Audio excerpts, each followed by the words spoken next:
From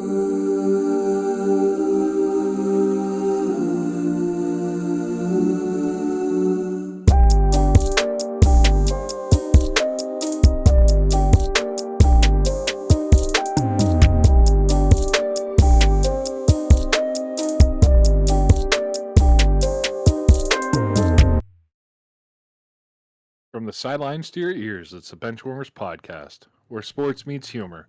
I'm your host, Zach, and I'm joined by my co-host, Jordan. Jordan, how's your day going? It's rainy, dude. It's really rainy, Yeah, but it's everything is going well. How are you? it's it's rainy here too. Been kind of off and on all day. Sunshine, rain. But 'tis the season for all that. Right. Yeah, no doubt, dude. It's pretty bad. Yeah. I'm. It's supposed to rain all weekend here too. I don't know about up there, but Oh yeah, all weekend into the week, nothing but rain. yeah, we had a. Did you guys get any of that storm on Yeah, Tuesday? yeah, we did. We had a bunch of trees and everything else tip over. Thankfully Yeah. not here, but around the city. Yeah, you Yeah, should have dude. seen some videos I seen from like down towards like Pittsburgh and Punxsutawney area. They got fucking smacked. Oh really? Oh yeah, roofs getting blown off, trees down, everything. Yeah, that shit's rough, dude. That shit's really Uh fucking huh. rough. Yeah, I'm glad we didn't get that shit. Right. No doubt, dude. But anyway, on the agenda for today, we're gonna talk about the NBA playoffs because we got some teams that are now out of it completely. Uh, One in particular you picked to go all the whole way. We'll get there when we get there. And then we still got four teams battling it out to move to the conference semifinals.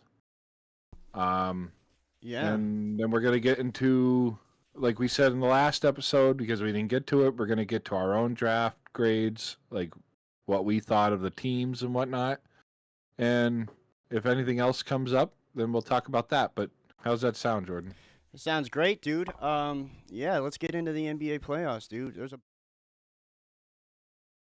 But if Minnesota, Anthony Edwards, and if they stay hungry like they were against the Lakers and they come out balling, I don't think Golden State can stand up to that. yeah. I don't either. And just like I said, when I was watching that game, Anthony Edwards taking on LeBron James and the way he was guarding him, there's a size difference there for sure. I mean, Anthony Edwards was just playing physical basketball, physical defense, physical offense. He was everywhere at once. It's difficult to stop that. And if he could do that against somebody like LeBron James, I can only imagine what he's going to do to Stephen Curry, um, or And Jimmy and, Butler. and to be honest, Anthony Edwards is having had a better series than Steph Curry is right now. Oh yeah, for sure. Steph's only averaging 23.4 points a game. And actually, his 3-point percentage is down right now. It's only 39%. It's not bad. It's not bad, but for Steph Curry, I mean, it could be better. Yeah, Be but the best 3-point shooter in the league. he doesn't have those guys anymore. He's taking his own. They just got Jimmy Butler, and before that, Right. Clay Thompson is gone. He's in Dallas. Um, a lot of that is just him doing his thing. So I mean, he's taken that role of, I have to lead the whole. I mean, of course, he's led the whole team before. I mean, he's the star of the team, but now he has to take that role and he has to play that role. And that brings up a good point too.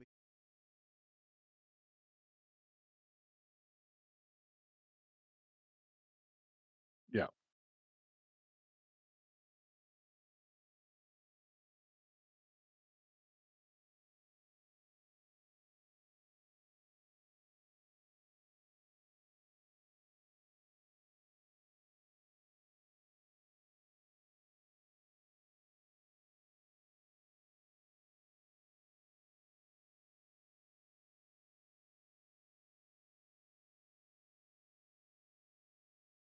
Well, I mean,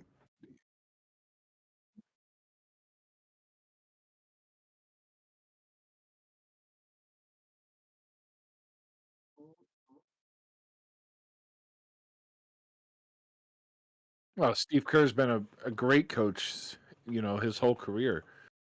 Um, yep, I did not.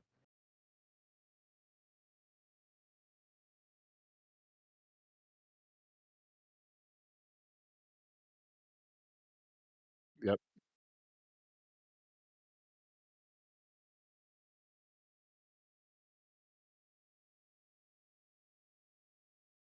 yep. Tim Duncan.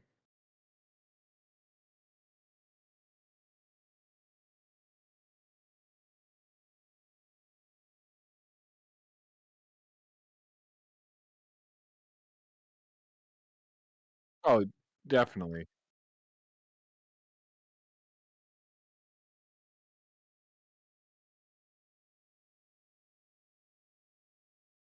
I think so too. I mean, I would think it has to be like number one priority. You got to look. Your team's getting older. Steph Curry's 37 years old.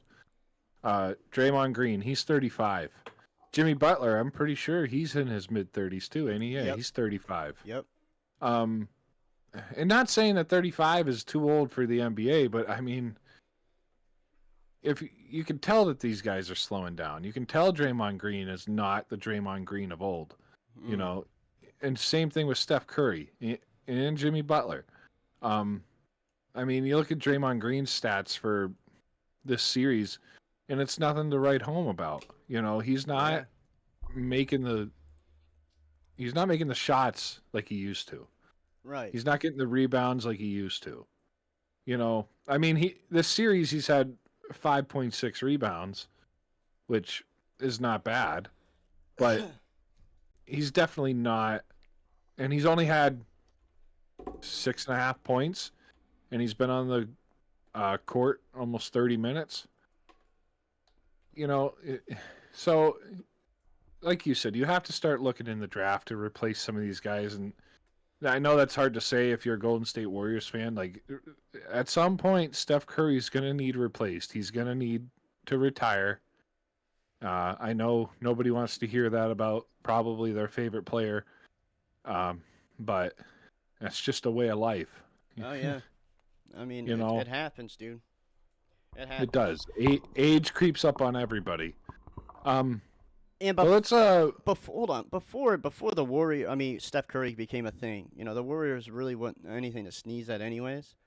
No. So I mean, this could And well, this I was could going to be bring something that for up him. too. When you brought up that, Steph Curry can't do it with all these guys, and that honestly might be true without all these guys, like the super team that he had, Yeah, because he's been on the Golden State Warriors his whole NBA career, correct? I believe so. Yeah. And they never went to a championship, correct? Before they got Kevin Durant and Nah, all I them other I guys. believe they made the finals before Kevin Durant, but they Yeah, but lost. they had a whole bunch of other players before Kevin Durant got there. No, no, it was I just thought they did. no, it was just the regular Draymond, Clay, Steph, and then they went to the finals. They lost, and then Kevin or they won. I think they lost, and then Kevin Durant came, and then they turned around and won. Right, And there and was a but like three-peat you said, after. they had Draymond, they had Clay, and they were in their prime at that time. Oh no, these guys were still They were developing. All three of them were yeah still they, developing. yeah they were or It's whatever, but they were still younger and hungrier and better players than they are now. No, no, you can't say that. How can you say that? I can, I can. You compare the stats from even 2 years ago to when these guys came in the league, and it wasn't even close. Not even close. They These had to have been better than what they are now. Had to have been. Because I you can't don't tell think me that so. they make it to the finals the year before Kevin Durant gets there, and then that year they make it to the show and they win it all. The next year. You can't tell me that they didn't contribute. It wasn't all just Kevin Durant. In ways, yeah, because they lost. They Was it lost. that first year? I thought they won the first year Kevin Durant came in. Yeah, no, that's what I meant. That before the dance that they made before they lost, and then Kevin Durant came, and then they won, and then that's when they got that. Who was that center that they got? I'm looking this up. Right, but all I'm saying is like they they had the team before Kevin Durant got there, obviously, because they made it to the finals. They made it all the way. Yeah, yeah. So that's what I'm saying. In my opinion, the Draymond Green of today is not better than the Draymond Green of then. 2009, Stephen Curry was averaging 17.5 in points.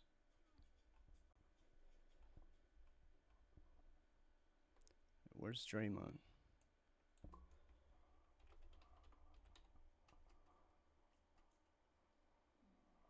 He's averaging 25 points a game this year. Yeah. And Draymond, 2012 to 2013, he was averaging 2.9 with a total of 79 games played for Draymond Green. So, Yeah, but he's a better now, defensive player than he is he's offensive player. 68 games, 9 points.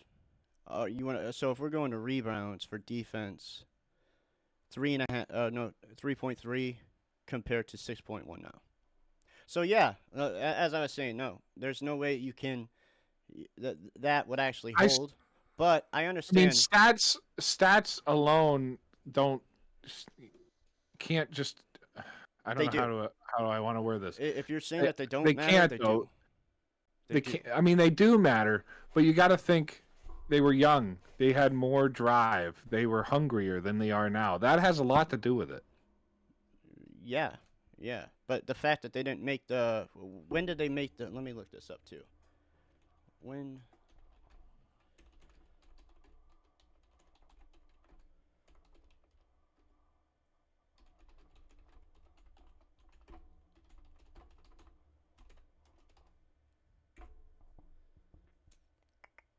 $2015. Is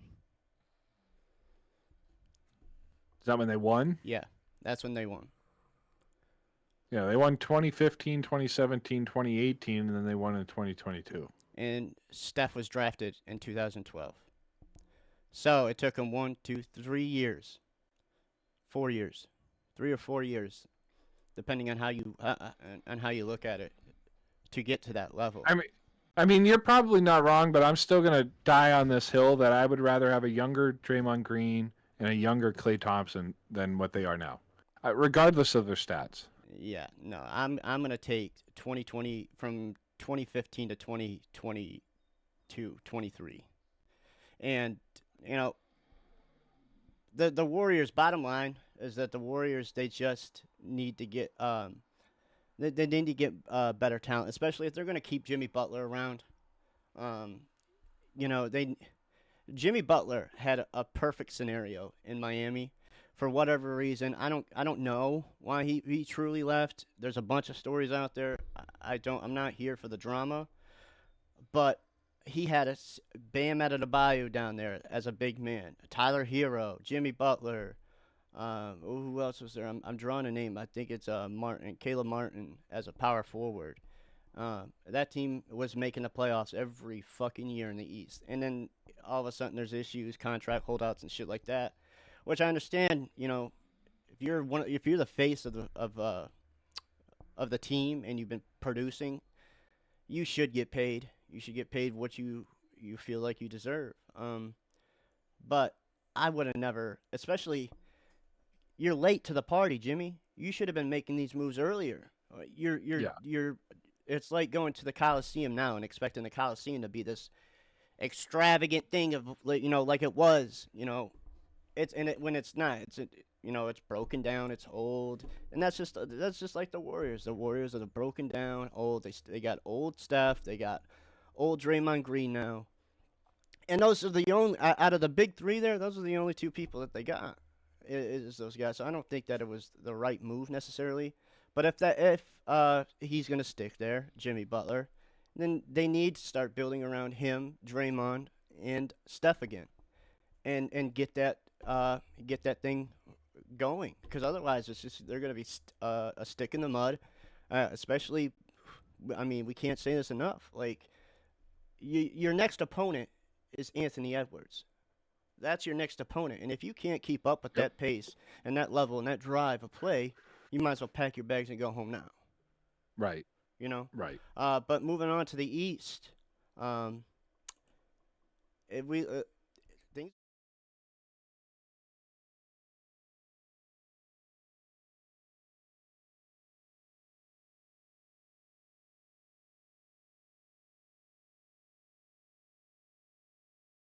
Yeah, my Bucks got basically swept. Bastard.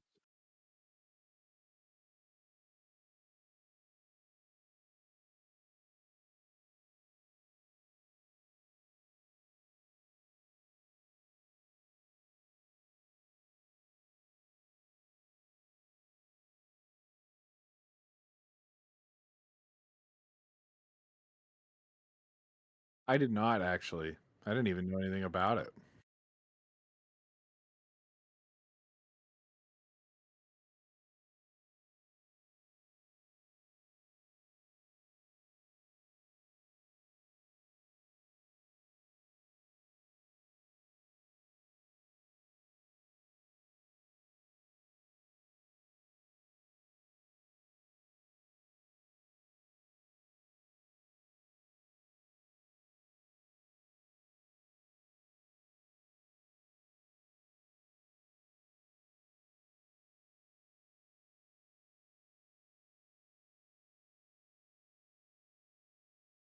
Nope.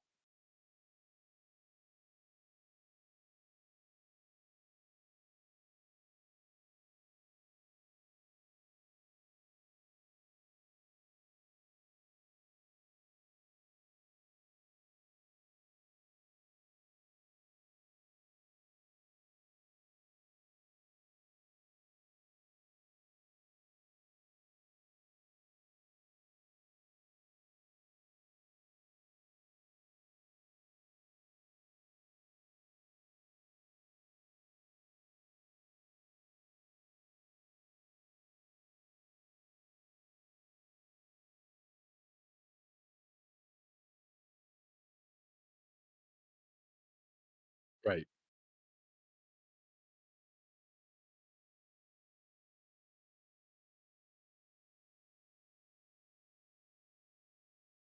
Don't do it during a game.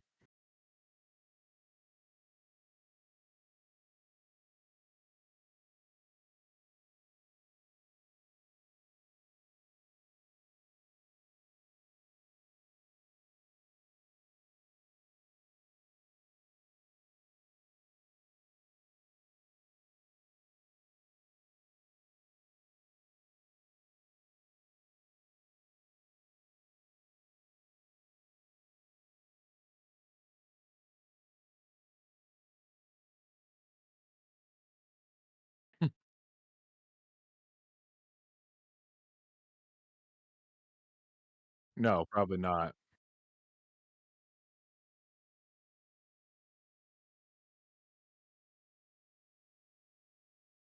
Oh, most definitely.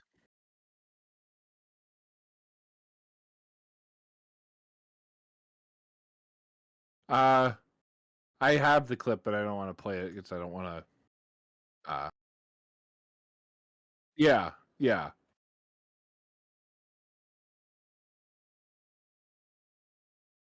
Well, my thought on it is Giannis. Giannis did it right. Not. I mean, yeah, he did get a little agitated and stuff, but he didn't retaliate, and he was professional about it. Um, Yeah. and good on him because I don't know if I'd be able to to hold back. I am not as cool, calm, and collected as most people would like to think. People that know me, I can get a little heated at times and uh, kind of go, kind of go a little blacked out and nuts if I'm really that angry. And yes, I know it's a celebration. I know uh, Halliburton's dad just wants to celebrate, but I don't know if doing it that way is the right way to do it. Maybe it's just me, No, I agree with you. but I agree.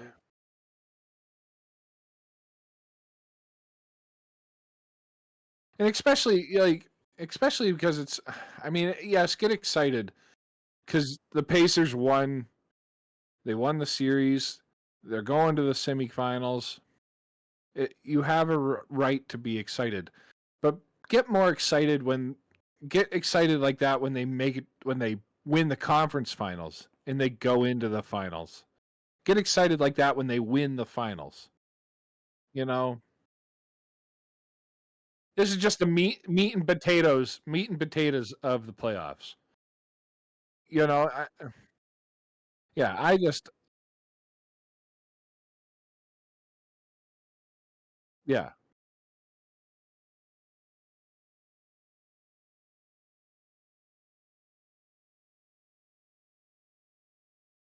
yeah, good on them. Good on the Pacers. You know, they bested the Bucks, and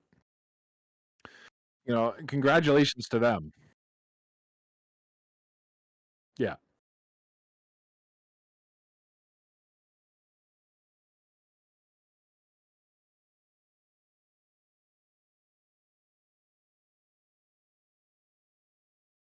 yep,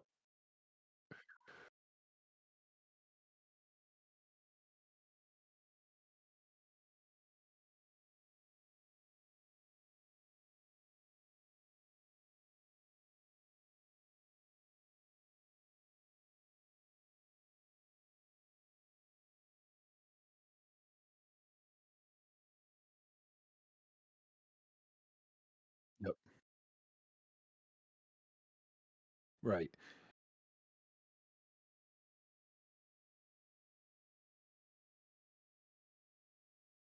right.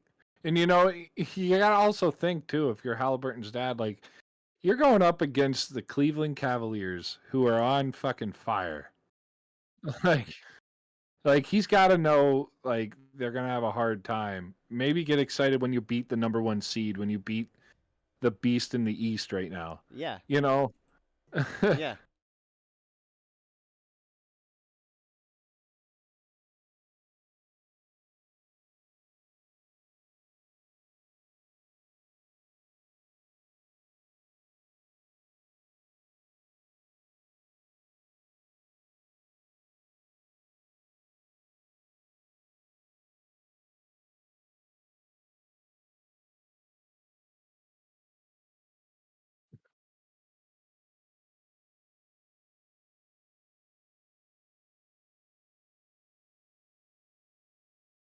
yeah,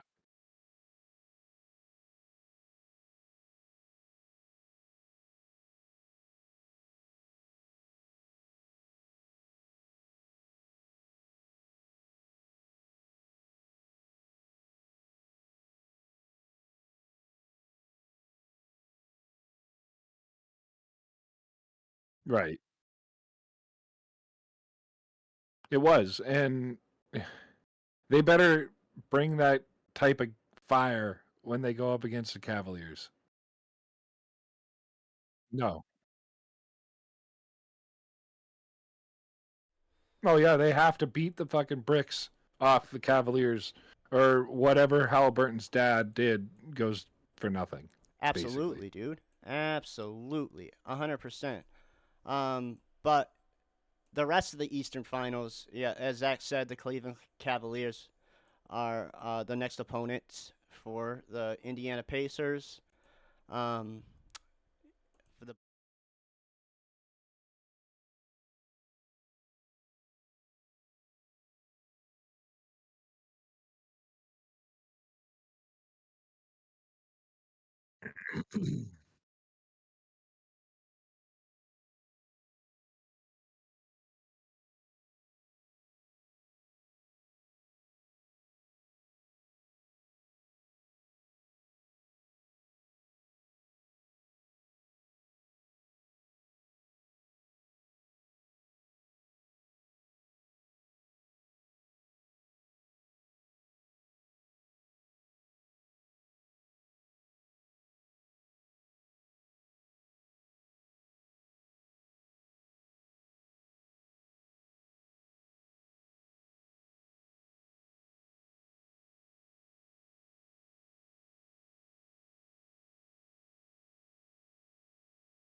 I don't know it offhand either.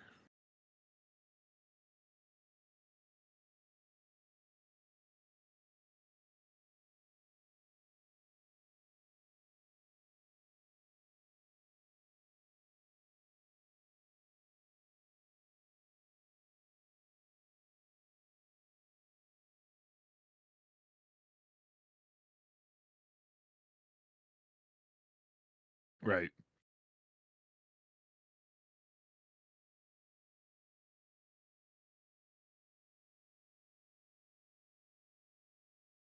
Uh, that they definitely could. I think the Celtics they should beat them. They should beat the Knicks. But on that hand, the Knicks are, like you said, a dominant force, and that Jalen Brunson they have, whew, he's a baller.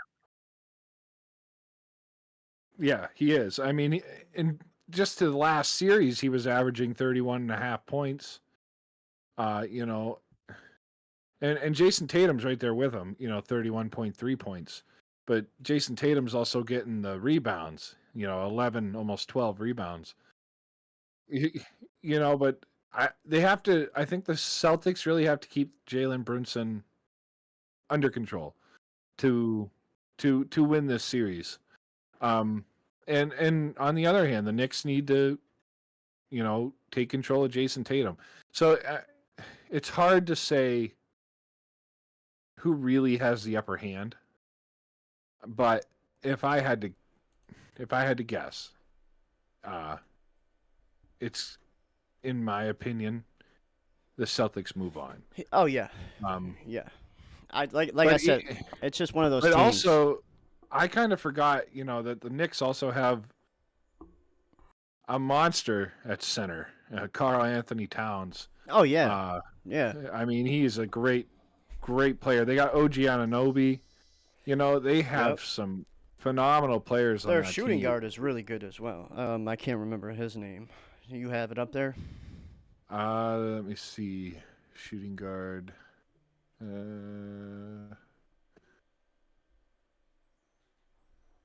I'll know here in hopefully 2 seconds. Is it Mikal Bridges? Yeah. Yep. Yeah. Yeah, that's his Yeah, name. Mikal Bridges.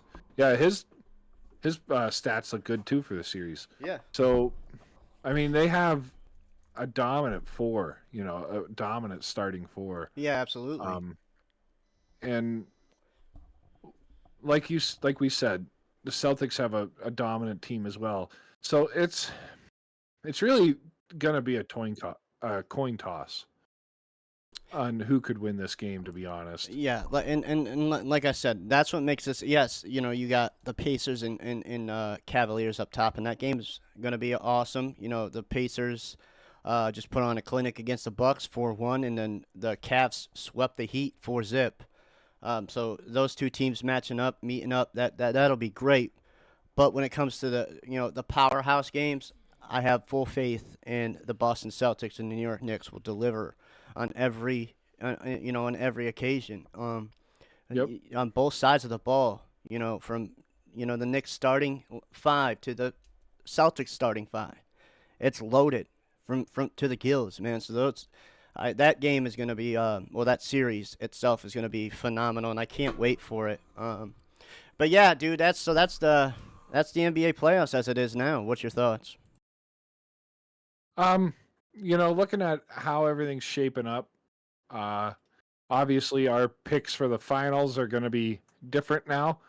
Um, what I had the Bucks going, you had the Lakers going. I had I had Or you had the Celtics and Lakers. Celtics and Lakers. I had the Bucks, and I think you had OKC, right? yeah, I have OKC.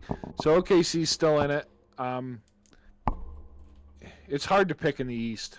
I think it's going to be between Boston and Cleveland. To be honest, I don't think the Pacers have what it takes. I know that they can ball, but I don't know if they have what it takes to beat the Cavaliers. To be quite honest, I don't. Jared Allen is a phenomenal center in Cleveland, and it's going to be hard to stop. I mean, we talked about the Lakers and what they need, and that's one of those things that they need is a big man. Zach brought it up. You need those guys in the paint to make the stops, to make the rebounds. Yep. And that's what Jared Allen does. They have Donovan Mitchell there too as well, who's an excellent shooter. It's going to be very hard to beat Cleveland. They're the number one seed for a reason, you know. Yep. And that's why Boston is number 2 and the Knicks are number 3. Right. You know. So I want to go with my gut and say Cleveland in the finals, but I'm going to have to go with Boston, I think. Yeah, it's hard to bet against the Celtics at this point. It is. They're the It is. defending champions. They have the talent. And yeah, for the West, you know, I'm gonna go and say Minnesota after the performance that I've seen. You know, I was thinking that too. You know, I was thinking maybe Minnesota. Like if they come out balling like they did against the Lakers, I Yeah, it's mean gonna be hard. they could very well beat OKC. Yeah, oh yeah, for sure. They definitely could beat OKC. You know, it's tough. And I would like, honestly, I would like to see Minnesota make it. Oh yeah, it wouldn't be bad. It wouldn't be bad to see No. them make it at all. You know, it'd No, be refreshing. Yeah, exactly. Just like, you know, in the NFL, you always know those teams that are the top teams that are always in the playoffs or that are always in the Super Bowl, right? Yeah. It's nice to see the underdog teams or the teams that nobody really thought of make it to the finals or make it to the Super Bowl and have a shot to win the big one. Right. You know? So, I mean, it's going to be either way. Minnesota or OKC, I'm okay with either of them. Oh yeah, for sure, for sure. But yeah, dude. So that's the NBA. That's the NBA playoffs, man. We got the NFL next. Yep. One big story that I've seen before we get into everything is the Bill Belichick and his girlfriend thing. Did you hear about this? I haven't heard nothing really about it. I just know she's like 40 years younger than him. Yeah. So when I seen this, it was on my radar a while back when they were pictured on that airplane, and even before when Bill was caught sneaking out of her house, dude. And I mean, the age thing doesn't bother me. She's 25 years old. But what bothers me about this situation is, you know, that she's starting to take over what seems to be football operations within Chapel Hill down there. I've seen a couple of clips of her, you know, running the show on the field down there in practice, and then obviously there's a CBS interview, which she was pretty much acting like a PR handler, and I mean I understand that, you know, but Bill has been notorious for doing his own PR. You know, we're on to Denver, we're on to Jacksonville. He doesn't really need no help. I'm wondering if this girl is just, you know, obviously like the money is a thing, and he's Oh yeah, an 8-time Super Bowl champion, so there's fame there and everything else. But I don't know, man. What do you think? She's definitely gold digging. I think so. Gold digging. I think so. I mean, she's just. It is what it is. She's a fucking gold digger. I mean, I'd like to be proven wrong on that, but it's hard to, you know, somebody that's 25 years old, and I mean, she looks good, and Bill Belichick is what, 70 something? Yeah. Right? Yeah. Yeah. I mean, so it's hard to not say that she's a gold digger. Yeah, I don't know, because like there's a whole bunch of there's the fame in there, and then like she had like a bachelor's degree within like media or something like that has to do with this it'd be realm. different. But the fact that when I looked her up, it says that she went to school for cosmetology. No, the fuck does that have to do with football operations or media operations or PR operation? It has nothing to do with that. She can make Bill's hair look good. Yeah, that shit's about gone as LeBron's hairline. She doesn't.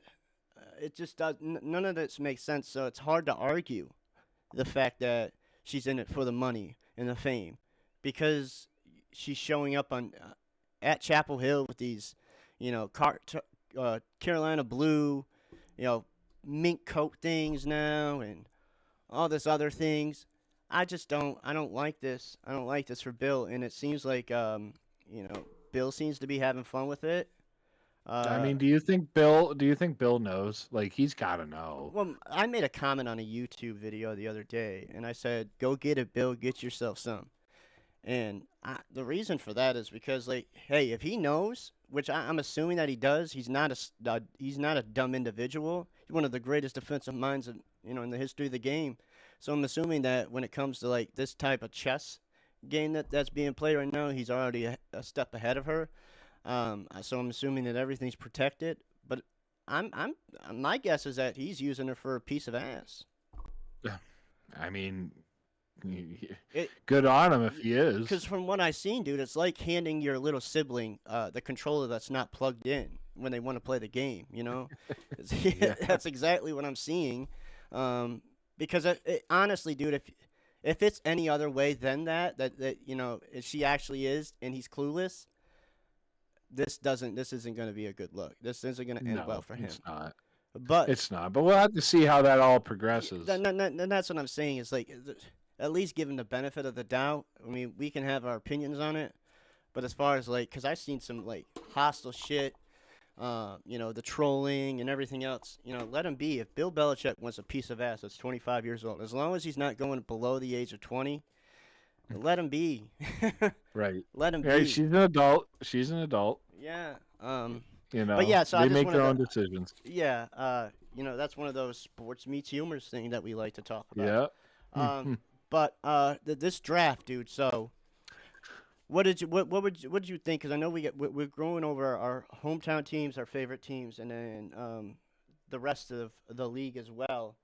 Those Dallas Cowboys, dude, with that first overall pick, they took Tyler fucking Booker. I kind of like it. Do you? I do. To be honest, I do. We needed the replacement for Zach Martin. We didn't have it in depth. And Booker is, I think, the next coming of Zach Martin, or he will be whenever he, gets developed. His stats in college were great. What he let 2 sacks through his whole college career, Yeah, or something like that. It was a very low number. I think it was 2 It or was single 3. No, I digits. think you're right. I think it was 2. So we needed that on the line to replace Zach Martin, who never lets sacks go. So, I mean, that's why I like that pick. What'd you think of it? I see. I didn't mind it. Excuse me. I thought that without Tedero or McMillan, he went before Dallas's name was called. So I had Tedero or McMillan going to Dallas. I thought he would have been an exceptional number 2 to CD, and CD could have helped develop him even more, and they would have had a tandem. But the fact that they went not just one offensive lineman, but they went 2 because they went with 1 in the 6th round from Oregon. And I honestly, now see what the only thing that bothers me, and it seems to be a mystery right now, and I didn't really have time to do any research, so don't come for me, everybody. But I seen a clip from YouTube, and it said that Tyler Booker hasn't let up any sacks, or it was like 2 or 3. But the last time he did, it was to the Georgia Bulldogs, and who happened to play on that Georgia Bulldogs at the time? Fucking Jalen Carter. And then they named this guy the Jalen Carter stopper. So I mean, no, don't quote me on this, because like I said, like this is just a rumor. But why would you draft somebody when your division rival, the person you have to play twice a year, is the only guy that this guy's let up sacks to? So if that is true, right, that's the only downfall I have. That's the only downside I have on that pick. Other than that, I think I think they did a fantastic job. Micah Parsons didn't seem to be happy with it. No, because Micah wanted help on the edge, which they got in the second round. Yeah, absolutely. If you look at the PFF, they're giving the Cowboys an A+ Yeah, on their absolutely. draft, and I kind of agree with that. I think I would have gave them an A, mostly because we need weapons on offense too. For your poll of the day. Yeah. But Do you call it a sub? fucking Alexa. Yeah, she had to get come off. She doesn't She fucking pull. what? I had to turn her off. She wouldn't shut up. I tried hitting the button like 5 times, smashing the fucking thing, dude. So, Just throw it against the fucking wall. yeah, Fuck you, Alexa. dude, that scared the shit out of me. It came out of fucking left field. Holy fuck. So the defensive end from Boston College, dude, is the one that the highlight of my night for this, at least for this draft with the Dallas Cowboys. The guy is tearing it up, man. I believe that PFF had grade him, at least in Boston College, like it's somewhere in the 90s. I think it was Yeah, low 90s. 90.7. Yeah, and good on him. Good on him. They really needed that help. I expected him to go a little bit of a DB, and they did with Siobhan Revel Jr. out of East Carolina, which is a fantastic fucking pick. He's a really good corner. But I expected, I mean, the defense is all right for the most part, you know, led by Micah Parsons, of course. I wanted to see a little bit more defensive backs in there, more than just one. But holy fuck, did they grab like 2 fucking running backs in this? And I'm wondering if because they got one in the 7th round, on their last pick. What was this? The Phil Maffa. Yeah, from Clemson. I don't think that they needed that many, especially. I'm betting they're gonna drop some of their veteran guys. I would assume. I hope so. Maybe you know, develop Jaden Blue from Texas a little bit more. You know, they'll be ready to go. But for the most part, dude, I really like that 2nd round pick from Dallas. Yeah, I mean, obviously we needed Donovan. I'm gonna fuck up his name. Ezekiel I can't fucking say that, but There's too many fucking. I'll get it when they fuck it up on TV when I watch. Yeah, let them fuck it up first. Right, but no, it was a solid pick. I didn't see Micah's reaction to that, but I would assume he was ecstatic. It gives us another weapon on the other side of Micah, and we needed that, especially because we lost Tank, which I'm not too upset that we lost DeMarcus Lawrence. He was losing his edge. He was losing his game. And honestly, dude, from the comments he made when he was in Seattle, come on, dude. We just talked about being professional, right? Like, that kind of bummed me out. It's like, dude, shut the fuck up. He wants to go to a team. He wants to go to a team that's gonna fucking win. And it ain't Seattle. Yeah, exactly. You talked. I mean, this guy talked shit as soon as he left, but didn't talk shit about the team that he went to. I mean, that team's led by Sam Darnold and Cooper Kupp. They were better off when they had Geno Smith. Yeah, at least they were making the playoffs. I mean, Sam Darnold. I'm not gonna be that guy like everybody else that says, oh, you know, kiss the fucking ground that this guy walks on, Sam Darnold, because he had one good season in Minnesota. Well, look at all the talent down there. Of course. I mean, as of right now, they're talking Aaron Rodgers go down there, and he wins a Super Bowl. I said, as it sits now, they're talking Aaron Rodgers going down to that team if he goes and signs with that team, and they're already favoring this guy to win a Super Bowl with them. That's how loaded the Vikings are on both sides of the ball. So, of course, Sam Darnold's going to be another Case Keenum deal, because Case Keenum went to the playoffs with the Vikings, took him to the playoffs. Like, Case Keenum was fucking god at that point, and everybody wanted him. Yeah. And guess what he did? He went back to being a backup after he flopped. I forget where he went. Wasn't it Houston? Yeah. It was Houston or the Commanders. I can't remember which one. No, you're right. I think it was Houston because it was right when Deshaun got there. I believe that's when it was. It was either Deshaun or JJ, one of the two. They were coming on their not rookie. Yeah, rookie or something like that. But Case Yeah, Keenum but was definitely the quarterback down there, and yeah, because Brian yeah, Cush he was on was the a other starter side. and got paid a shit ton of money Yep. because he was playing so good with Minnesota. And it's going to be the same thing with Sam Darnold. I will put money on it now. Sam Sam Darnold Darnold was, fucking flops. yeah, oh, absolutely. Sam Darnold, he was ruined by the Jets. This guy had potential. He was a first-round pick, for, I believe, first overall in that draft, Yeah.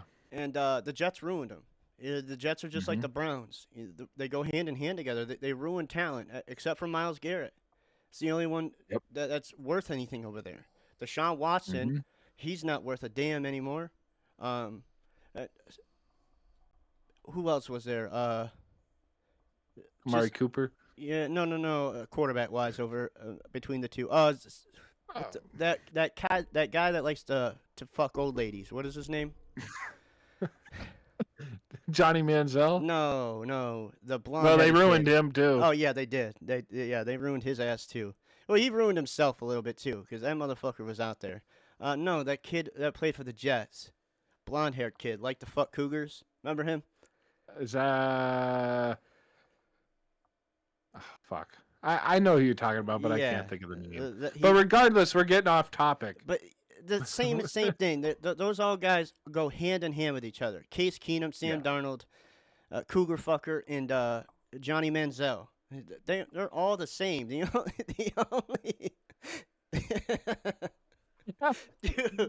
the only notable one that come out of Cleveland and be a journeyman and actually do good is Baker Mayfield. Yeah, that's true. And the same could be That's said the about only Bryce Young, too. quarterback. Yeah. But anyway, back to what I was saying. Tank left. Fuck him. And we got this other great defensive end. So I'm excited about that. And yeah, we addressed some of the issue in cornerback because let's be honest, Deron Bland and Trayvon Diggs, they are our number one, number two corners. Right. They are ball hawks. Mm-hmm. They are ball hawks to a T. They can't cover worth a shit, though. Right. There's the problem. Do you think it's they're because of great. Trayvon's injury, though? That slowed him down a little bit? No. Because it seemed like he was doing a little bit better before that injury. He couldn't cover. He couldn't cover before his injury. Mm. So He gets blown out a lot, and the reason that he gets all those picks is because he was a wide receiver in college. He knows how to read routes. He knows the routes that they're going to run. So that's how he's able to jump those routes so easily. I don't know what Deron Bland did in college. I would assume he was a cornerback. But he only got those picks because they were picking on him. Because he was the young guy. Trayvon was out. right. And Deron held his own. He really did. But he got blown out a lot too.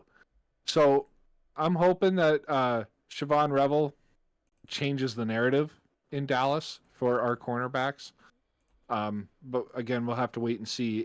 His PFF grade was above 80, so he should be a good player. And I am excited about this Jadon Blue out of Texas. I've watched some of his tape and I've looked at his stats. He forces missed tackles like a maniac. He's very elusive. Yeah. But he has an issue with dropping the ball. He fumbled 4 times, losing 3 of them. But I think in training camp and in the preseason and stuff, I think they can get the sloppy hands together, and I'm excited to see that. Absolutely. And then I also like the second pick in the 5th, Shamar James, linebacker. Mostly because our linebackers are a question mark at this point. But yeah, for sure. That's what I was referring to earlier too when we first started talking about this draft class done by the Dallas Cowboys. I'm surprised that they didn't go with other weapons. I mean, the edge from Boston College, phenomenal pick. And then you go the corner, phenomenal pick. I like the offensive linemen as well, but I feel like they could have added a little bit more defense into that. You know? Oh, they probably could have, but we'll have to see how everything goes. And who knows? They might still make some trades or whatever. Jerry Jones says he's not done making trades, so Yeah. Well. Yeah. we'll see how that goes. For sure, dude. Jerry Jones is a fucking idiot. But anyway, we're running a little long here. Let's get into your Patriots, huh? Yeah, absolutely, dude. So, obviously, you had the first round pick, Will Campbell, and this is something that I really, really liked for the Pats, because that's one of the things that we needed to address was the offensive line. Solid move. I felt like we could have traded a little back a little bit, maybe down to 6, 7, and we were able to do something like that and gain more capital. But I'm happy either way with how they went. What did you think? Well, obviously they needed to address the offensive line issue.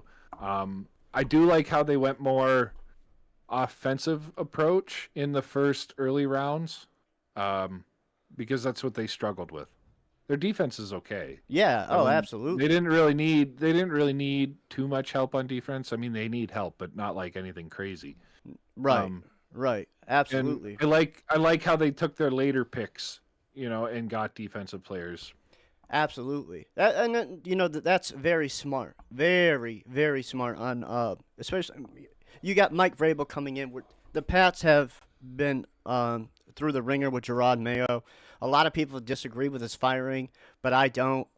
Especially in that last game against Buffalo, you had the opportunity to get the first pick in the draft, and you should be, as a coach, you should be letting your players know, yeah, go out there and put on a show. But we're really not trying to win this game. We should have never won that game.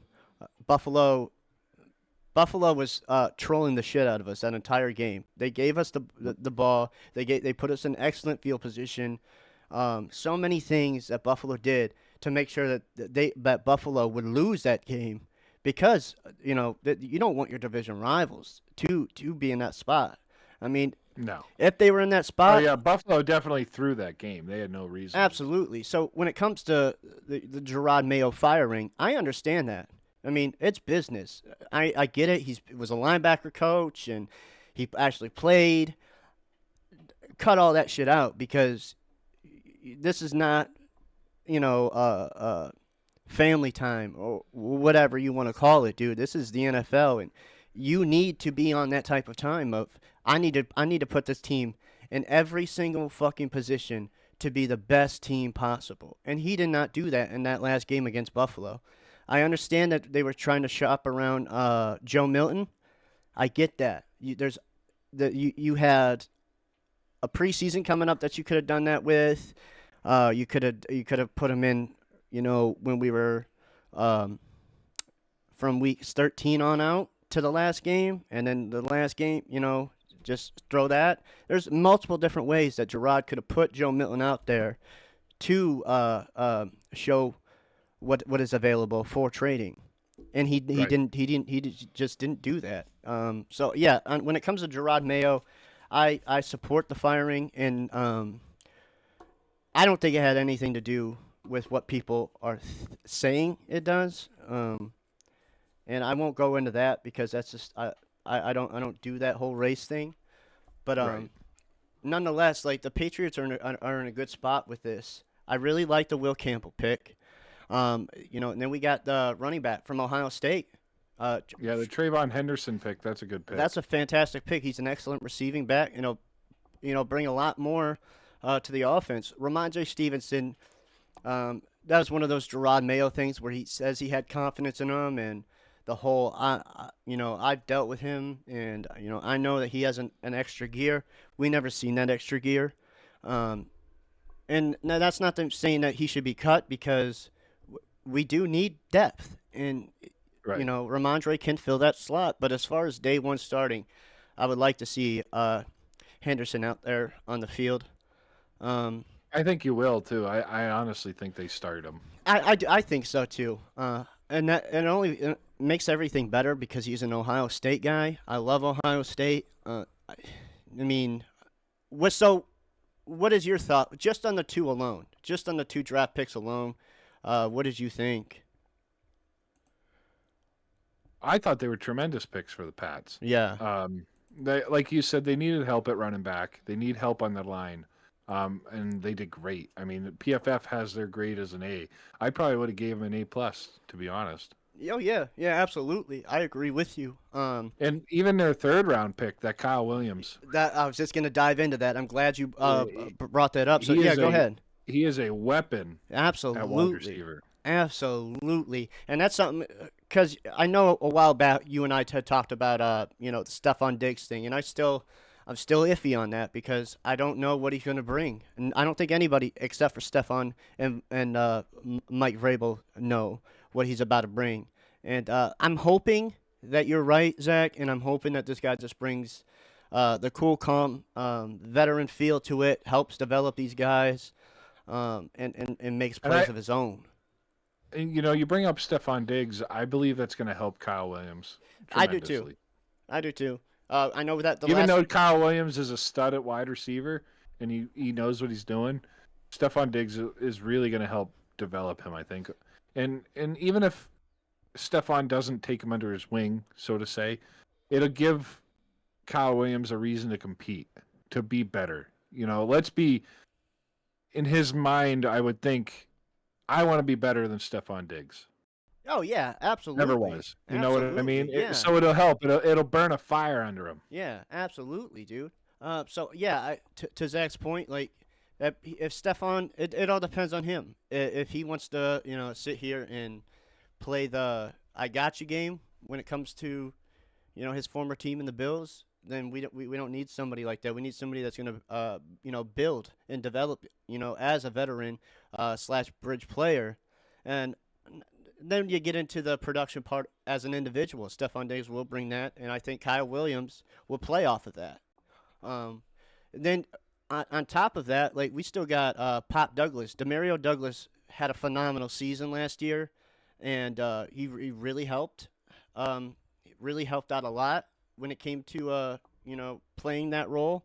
Jalen Polk, who was our rookie last year, we drafted him with high hopes. I don't know how I feel about him. The guy hasn't really done that much as a rookie, and honestly, it'd be fucked up of me to judge him based on that because that was a mess last season. So I'm hoping that he can turn around a little bit and get himself going. I would love for that. And then so we have the core. As far as the wide receiver, Kyle Williams, Jalen Polk, Stephon Diggs, we have it. And then you throw the tight ends in there, Hunter Henry and Austin Hooper, of course. And then Drake May, obviously. The offensive line, I'm not as worried as I am, because a lot of that last year we were taking people from the line and moving them all around. This year, with Milton Williams on one side, we have Will Campbell on the other side, City Sal, and Cole Strange. You also added a center. Yeah, Jared Wilson in the 3rd. Jared Wilson from Georgia. That's a really good pickup as well. We got some hogs up front, and with that decent back that we just picked up, I think that we should be fine. Now, I'm going to stop everybody right here, especially those ones that are saying that, yep, the Pats are back, based on projections and bets and stuff like that. You're still looking at a 500 team here, maybe a little bit better than 500. And I could be wrong. It could be one of those things where they bounce right back, dude, and pull Washington Commanders. But as optimistic as that sound, I don't want to be that guy, that biased guy that goes out there with pom-poms in hand and saying, yep, look at these guys are going to rumble, because I just don't think they're going to. Yeah, I believe that they're going to be a better than 500 team just from their picks in the draft. But we have to see what Mike Vrabel's going to do with his first season. Absolutely. But I do see these guys developing and making the playoffs maybe year 3. Yeah. Or even close to it at year 2. Yeah, wild card or something. But again, you never know with some of these guys out of the draft because they could all be flops. Absolutely. You get a high draft pick and they suck ass in the NFL. So it's an all wait and see type of deal because you could even have your guys that are in the fifth, sixth, seventh round that just ball out and are better than your first through 4 round picks. Yeah, we've seen that before. Ryan Leaf, Peyton Manning. Look what happened there. Yep. But and you can even throw Dak Prescott into that mix because he was a late 4th rounder. yeah. You look at what's his name from the 49ers. Oh yeah, Brock Purdy, Mr. Irrelevant. Yeah, Brock Purdy, and then the tight end there. He always eludes my name, or I always elude his name there. Who? From what team? That's a 49ers. Oh, George Kittle. George Kittle, he was a late round pick too. I think he was like 6th round or something like that. Oh yeah, absolutely. So yeah, there's many ways that this thing could go. From 1st round all the way down to 7th. They all could. I mean, it all depends on them, and it really does depending on all of them. The coaching is in place there in New England. Vrabel, from what I hear and what I've seen, the dude's putting on pads and wants to go one-on-one with Will Campbell. So if that's shown, I'd love to see that. But as far as the rest of the draft goes for the Pats, Will Campbell, Travion Henderson, Kyle Williams. We talked about Jared Wilson, center from Georgia, which is a nasty lineup as it is. The Pats did a really, really good job on this draft. Safety from California, Craig Woodson. That's another good one. Beefing up the defensive line, Joshua Farmer, the defensive tackle from Florida State. I like that. And then on the other side of Harold Landry, Braden Swinson is going to probably back up Keon White over there. And I wouldn't be mad about that. We went ballsy and we took the best kicker in the 2025 draft. Andre, I can't even fucking. Andres Borgalis. Yeah, I'm glad that you did it. Kicker from Miami. Joey Sly was our kicker last year. Didn't really see a need to take a kicker. I understand why we want to be put in those positions where if we need to use it, and we want to make sure that we have the best available. So I understand that. Then we went offensive line again, which is awesome. That I'm glad because this is one of the needs that we had is the entire offensive line. Tackle from Missouri, Marcus Bryant. Then we got a long snapper too, and Julian Ashby from Vanderbilt, which is again, one of those things where David Andrews is gone. We released him and he retired, and so we're filling these holes. And that seems to be the pattern with Mike Vrabel here is out with the old, in with the new. The only thing old that he brought back was Josh McDaniels as an offensive coordinator, which I think is the right move. He has a positive history when it comes to young quarterbacks. So I'm really excited about that move. But yeah, like I said, it seems like he's out with the old, in with the new. So Julian Ashby is our new long snapper. And then the defensive back, Mr. Relevant, like we talk about Brock Purdy. This is this year's Mr. Irrelevant, and his name is Kobe Minor, defensive back from Memphis. So the Pats have a really good draft. I wasn't upset with it at all. But I just had a few picks, and that was just the first one. I thought that we could have gained more capital and still been able to take Will Campbell, especially because you're not dropping from a big spot. You're dropping from 4 to 6 or 4 to 7, and you would have been able to let those guys get in there and take who we want. And we still gain capital. We would have been able to create more depth. Yeah, I mean, you're probably right. The teams ahead of them weren't looking for a tackle. We knew, you knew who the top 3 teams were, or the top picks were. I don't think they had any real worry that Campbell wasn't going to drop to them if they would have traded back. But either way, at 4, I don't think it's a reach. Will Campbell's good. Yeah, no, I don't see it being a reach at all, considering that he's a top 2. He's right. As far as his position goes. Not necessarily a I don't bad know move. What's that? I said it wasn't necessarily a bad move at all. I'm very No. happy with it because, just as soon as the dude grabbed the mic as a New England Patriot, he was saying that he was ready to die for Drake May, and that's the type of energy that you want, Yep. in any type of selection, no matter if it's first round or fucking seventh round. That's the type of energy that you want. Right. If we get a chance to move on, I don't know if you want to hit something else before we end, but I do want to just bring up that kicker pick at the 6th round. Mm. I think kickers are very underrated. Yeah. I mean, kickers can win games for you. A close game, you need that clutch kicker, and that was probably one of the best sleeper picks of the draft.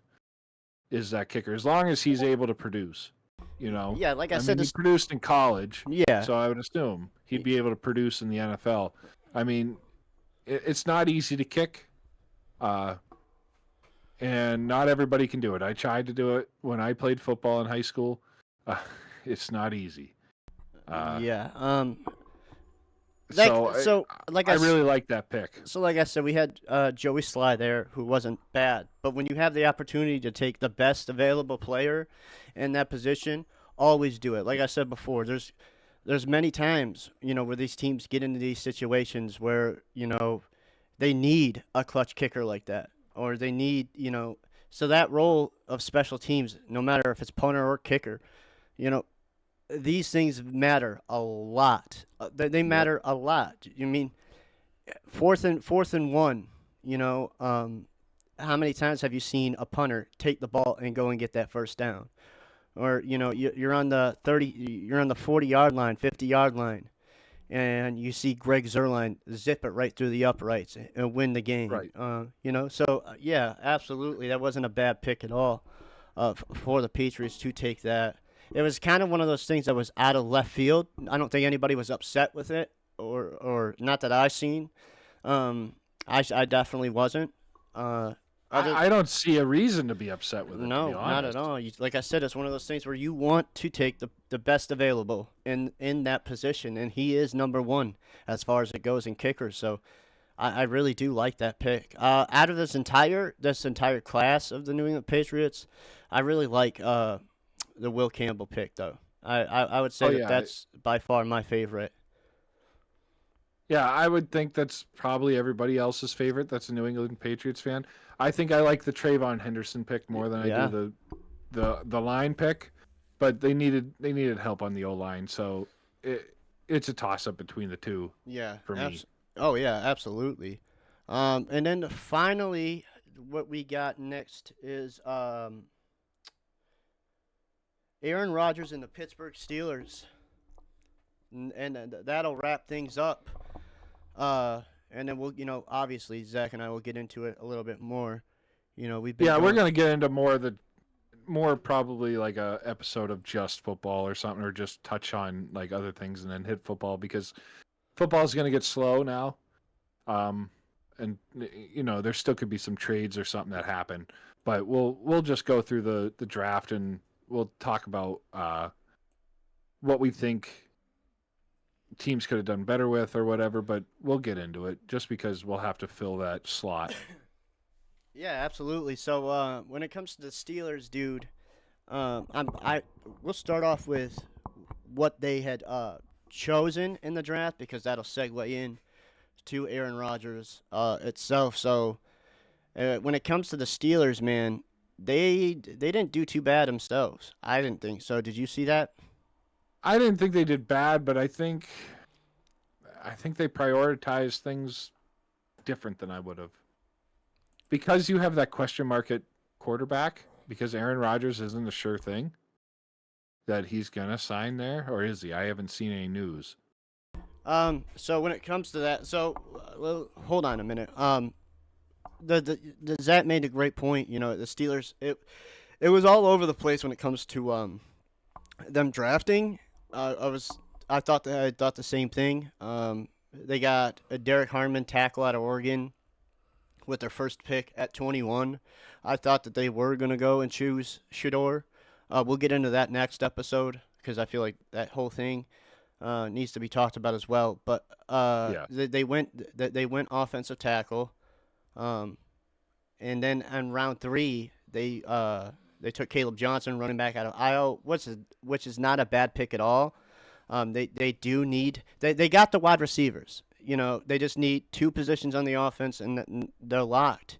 And one of those is the running back. So I'm glad that they addressed that. And it didn't need to be a big signing, a big draft for the Steelers when it comes to running back, because of what they got George Pickens and DJ Metcalf, and they got Muth playing at the tight end position. So these guys have the skill players that can move them forward. They're just missing the quarterback and the running back. So Caleb Johnson, running back, Iowa's, that's not a bad pick at all.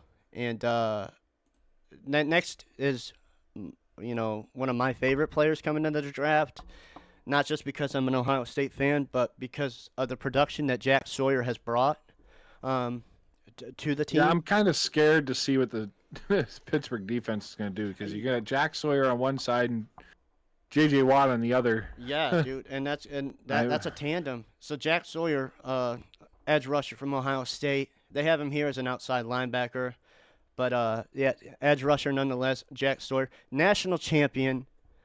This guy has a high fucking motor. He's explosive. He can really get off there and get into that backfield. What do you think? I mean, I like the pick, but I don't like it for the Pittsburgh Steelers, because I am not a Steelers fan, and I don't want to see them dominate on defense. Being in Pennsylvania, you'd probably never hear the end of it. I'm sure you already get that from the Eagles fans down there. Yep. But it's okay. The Cowboys have bragging rights for the next 4 years until they play the Steelers again. Yeah. So that's all I care about. But no, the Jack Sawyer pick is crazy. I think so again, too. I'll say it again. T.J. Watt, he is a animal of a linebacker. Do you think he resigns with them?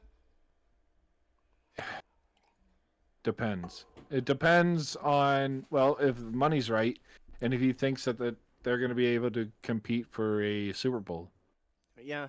I think. I mean, it depends if he's going to be one of them people that chases rings. JJ wasn't one of them people to chase rings. No. So is TJ going to be that way? You know what I mean? And I don't see it. Dude, I don't know if you'll agree with me here, but I thought it was very comical. Listen, comical. I really love J.J. Watt. The dude is, like, up there when it comes to, like, people you want to look up to when it comes to hard work and, stuff like that, toughness and grit and stuff. I get that you didn't want to go to a super team or stuff like that, but the fucking Arizona Cardinals, dude, that's how you want to finish your career? It was them. Right. And not to mention, like, at that time, remember, the Cardinals were, being talked about, running the NFC, and mainly the NFC West. Yeah, for a little bit there. Especially with that signing, that pickup of J.J. Watt, and then they just go and do nothing. So the reason why I asked that is because, one, that's the talk of the town right now. Is T.J. Watt going to stay in Pittsburgh, or is he going to leave? I just don't see. I mean, what team wouldn't take him for one? But what team actually would pay top dollar for T.J. Watt at this point? Give me 3 of them. We'll just stick with 3. I'd like to say the Cowboys would pay that. That would for be T.J. sick. Watt. Micah Parsons and T.J. Watt. I still think that Jerry Jones kicks himself in the ass because of that draft. He could have taken J.J. or T.J. Watt because they were a pick above the Steelers. Yeah. And he takes Taco Charlton, who has done absolutely nothing, and I don't even think he's in the league anymore. No, I don't think. And you let T.J. Watt, who is, you know the name J.J. Watt. You know that family is animals when it comes to defense. Right. Why not take T.J. Watt? So I'm gonna say the Cowboys won because Jerry Jones probably kicks himself in the ass for not getting him. Yeah. The next team, it's probably the Bills because they pay top dollar for older guys. Yeah, and I don't understand. And I mean, he's not really an older guy. No, not at but all. They pay top dollar for defensive players. And I don't understand how the Bills just keep pulling out all this fucking money, especially with being at the bottom of the pile when it comes to salary cap. Yeah, I don't know. Uh, But the- and then the other team would be the 49ers. Yeah, I could see the 49ers, especially with Nick Bosa on the other side. That Mhm. wouldn't be bad. That wouldn't be bad at all. If they had their money, if they have their money cap situation figured out, because that's a mess there. They had to Yeah. let go of a bunch of guys. Yeah, absolutely. But yeah, so Jack Sawyer and T.J. Watt is going to be a tandem like no other if T.J. Watt decides to stay in Pittsburgh, and I think that he will. Next we have Yaya, and I figured it out because I was on Good Morning Football. That's how you say his name is Yaya. It's spelled Yahya. Yaya Black, defensive end, Iowa, and this guy isn't an edge rusher. He's going to play that position of defensive end. I like this. It beats up that that defensive line for the Steelers. And like Zach said, they pretty much don't need it as they sit. You got a national champion on one side and T.J. Watt on the other side. So this is just adding more gas to the fire. I think they put Yaya as a tackle. Yeah, I would think so. Because his run defense grade was 82. Yeah. So why not put him as a tackle? Yeah, definitely. So I'd really like that. That beefs up that offensive line even more than it already is. And then this sleeper pick that I think that is a sleeper, not just because he's an Ohio State alumni, but Will Howard, quarterback. I think that this is an excellent move for the Steelers. I mean, you want to talk about Big Ben? This guy, everywhere you look, this is the guy that's being compared to Ben Roethlisberger at the moment is Will Howard.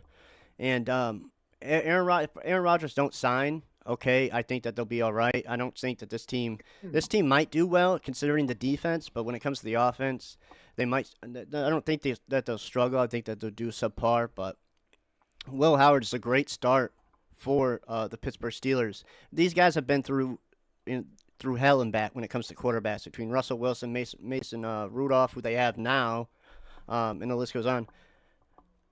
This is a nice reset for Pittsburgh. I think that they should pull themselves out. Before we get into the Aaron Rodgers talk, I think that they should pull out of the Aaron Rodgers talk at this moment because you're going to waste money. I mean, do you really think with Aaron Rodgers that this team is going to go and beat all of these super teams in the AFC? No. Right. That's what I thought too. No. Aaron Rodgers, we've talked about this at length before. Aaron Rodgers is past his prime. Aaron Rodgers is done. He's washed up. Yeah. The only way if he wasn't washed up, he would have took the Jets to the playoffs. He would have took them to the Super Bowl. Yeah. Because the Jets have a decent team. The Jets have a team that he could have won with. Absolutely. And he didn't. The only cheat code for Aaron Rodgers at this point is the Minnesota Vikings. Other than that, you ain't going nowhere with nothing. So I really like the Will Howard thing for Pittsburgh, and I really think that that they should really back out of the Aaron Rodgers sweepstakes and just develop Will Howard. Do the same thing like happened in Carolina. Well, not New England. You start Mason Rudolph up until about week 3, 4, 5, and then you throw Will Howard in and see what he's got. You got the defense already, so you ain't got to worry about that, and you got excellent weapons for him to throw to. And you got some offensive talent now. On the offensive line, well, let's get it done with Will Howard. Let's see, at least give him the benefit of the doubt. Yeah, I agree with you. And I don't want to agree with you on the Steelers, but Will Howard is a good pick for them.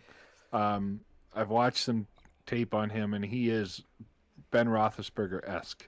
Yeah, absolutely. And even Big Ben is saying if they were looking for a direct replacement for Ben Roethlisberger, there he is. Yeah, absolutely. Absolutely. Because Ben Roethlisberger, he wasn't a big scrambler. He was a big guy, and he was a pocket passer, but he could fucking bomb that ball. Oh, yeah. And I've seen Will Howard, he can throw it deep. Absolutely, dude. Absolutely. So I would rather them develop Will Howard and get out of the Aaron Rodgers situation. Because Aaron Rodgers is just toxic at this point. He's been toxic since he left Green Bay. He was toxic in Green Bay. So there's a reason why Mike McCarthy got fired. It was all because of Aaron Rodgers. Right. Aaron Rodgers is the drama queen. Aaron Rodgers is all about himself. So I think that just puts bad juju into your locker room. We'll get into Aaron Rodgers here in a little bit because I think that's a perfect way to end the show. I agree with you with most of that because the past is the past, and you can't make up stories when it comes to that. That's the facts. So to continue on with this draft, there's two more picks here. Carson Bruner, linebacker, Washington, which is nice. They're adding more fuel to that defense. And they also got Dante Kent. He's marked as a cornerback and a punt returner from Central Michigan. You can't beat the extra help when it comes to DBs, dude. Especially with the way receivers are. They keep getting faster and more elusive, quicker on the release, route running, all kinds of stuff. So, having these younger, faster DBs is always a good thing to go to. So now that leaves us with Mr. Aaron Rodgers. And now when it comes to Aaron Rodgers, I've seen him make an appearance on ESPN talking about he has some personal things going on inside his circle, which I'm taking it he has family issues going on. He said after that, then he'll focus on football. Didn't really. The only thing I was able to take away from that was that he has his eyes set on Pittsburgh. He claims that he's not holding anybody hostage or trying to hold anybody hostage here, but dude, he really is holding the Pittsburgh Steelers hostage at this point, because when you look at Pittsburgh and the everything that they're putting out, everything is pointing towards we're just waiting for Aaron Rodgers to come. We're just waiting for him to come. There's no deadline on him, and it's honestly sad. It's sad to watch. Any team, don't matter who they are, any team, wait on somebody who's doesn't even have football, not even all 32 teams, but just the sport of football is not on Aaron Rodgers' mind right now. Part of me thinks that that's why they went quarterback with Will Howard, because they had the opportunity to draft Shador, and they didn't. And we'll get into that later because I don't think that's I think there's more to that. But when it comes to Aaron Rodgers, it's hard to argue what's out there and people's opinions on him out there, because every interview that he's in, he seems like he just doesn't give a fuck. And especially when it came to the New York Jets, it felt like it was just one of those sweepstakes of, hey, let me just go out and prove to the Packers that you didn't need to draft Jordan Love. I'm going to stay here, and I'm still going to be able to make these moves. He could throw the ball. We've seen him. He's still classic 2-minute drill Aaron Rodgers. He can get into your red zone within 2 minutes and score and stuff like that. That's not the problem. The problem, it seems to be the off-the-field antics. Zach, you know this about me. I don't like politics and fucking sports or anything else like that. And that's Aaron Rodgers right now. Politicking his way through things, and I don't know, dude. I just don't like this. I just don't like this for the Steelers at all, man. I don't like it either. And if Aaron wants to say that he's not holding anybody hostage, he definitely is. I mean, he's definitely holding Steelers hostage. He's been basically toying with them, saying, "Oh yeah, I'm gonna sign. Well, then fucking sign. Yeah. Do it. And it seems like he was waiting for Don't just Minnesota. He's waiting for a better payday, which it is, and that's what it is. Well, he don't give a fuck where he goes. He just wants to play and get paid. Well, see, his offer right now, and he stated this, is he doesn't need to be the highest paid. He doesn't expect to play 2 years. He just wants $9 million for a year, and then that's it. I don't know if that goes for Minnesota or New Orleans, but when it was talked about him going to the Steelers, he said that he told the Rooneys he'd sign for 9 M's and he'd go and play. So I'm assuming that after this year he's done. My guess is though is that he doesn't play any more snaps.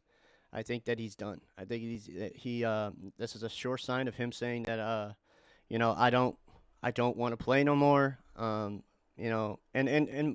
more power to him, dude. This is what I actually want this for him.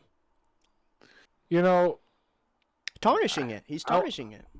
he is, and I wonder if the Rooneys are a little gun shy about paying a veteran quarterback that much money for 1 year because they just did that for Russell Wilson. That's a great point too. That's a really good point. Like, why spend the money on a veteran quarterback that you've watched the last 2 seasons, which you can't count the first season with the Jets because he played 3 snaps Yeah. or whatever the fuck it was. But you just watched him play a whole season with the Jets, who have a better team in my opinion than the Steelers. Oh, absolutely, they do. They were favored to go to the Super Bowl and win. Exactly. And lose. Yeah. And he lost. So why pay Aaron Rodgers $9 million to come and lose? That's the way I see it. Unless something changes with Aaron Rodgers, yeah, he needs to get out of his whatever he does. His fucking black room retreats where he fucking diddles himself. I don't know what he does, but he needs to get back into the football mindset, and he's not.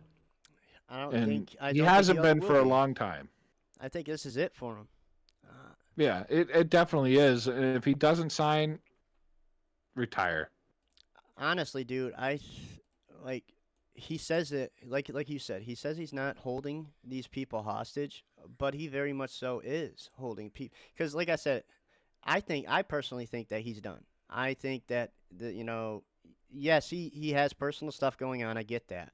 I understand that. But like any other version of this of Aaron Rodgers would have already made the deal, inked it, and would have continued on, dealing with his personal stuff. Yep.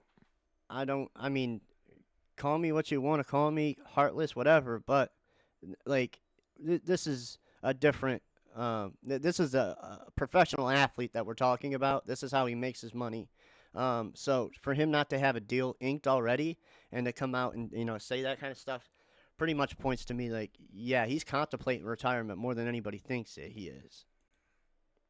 Oh, he definitely is. He has to be. Yeah, that's the only thing I could think of because, dude, I don't know. Talking about Aaron Rodgers gets me fucking fired up because I can't stand him. It's just the smugness too, always throwing shots. It seems to every time, like, so the interview on ESPN that I'm referring to, he was talking about, like, he always makes these references to, like, the vaccine from the COVID pandemic and all these other things. But like I said, politicking. And come on, dude. Everybody's entitled to their own opinion. That's your, First Amendment right. I get it. I understand, dude. But can we fucking talk about football? That's why you're on our TV screens. We don't care if you voted for Donald Trump or Dwayne "The Rock" Johnson. We want to know where you stand as an NFL quarterback. That's all we care about. Snoop Dogg. Yeah, I'm voting for Wiz Khalifa.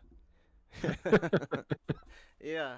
No, you made a good point. That's all we care about. That's all we want to know about is what your football career is. Yeah. Where's your career taking you? We want to know. We want to be able to broadcast the news that Aaron Rodgers signed with the Steelers or signed with the Vikings or signed with the Saints or signed with the fucking Canadian Football League. Yeah. We just want to know what the fuck you're doing. That's it. We don't need to know that you're going on your fucking diddle retreats and all this other shit. We don't care. Yeah, nobody cares, dude. Nobody. No. He can go up and he could smoke ayahuasca with all those shamans in Alaska and Germany and fucking China and talk about fucking aliens with Boston Connor at the fucking pyramids of Giza for all I care. I don't care, dude. Right. I don't. Leave that. If that's what you want to do, go ahead, bro. Start a YouTube channel. And then do whatever you want. But when you're on ESPN or NFL Network or whatever the case may be, if you're on a sporting network and you are on our screens, I expect you to be talking about fucking football. If not, I'm assuming that you're retired and you want to retire. All this other stuff, dude. So Aaron Rodgers just needs to retire. Retire. Yes. He's not the discount double check guy no more. No. Rodgers! Discount double check! The guy is. I don't like Aaron Rodgers, but those commercials were gold. Yeah, dude. But yeah, dude, that's all I got on that. Yeah, I ain't got nothing else to add to that. These people know my standing on Aaron Rodgers, and it's never going to change.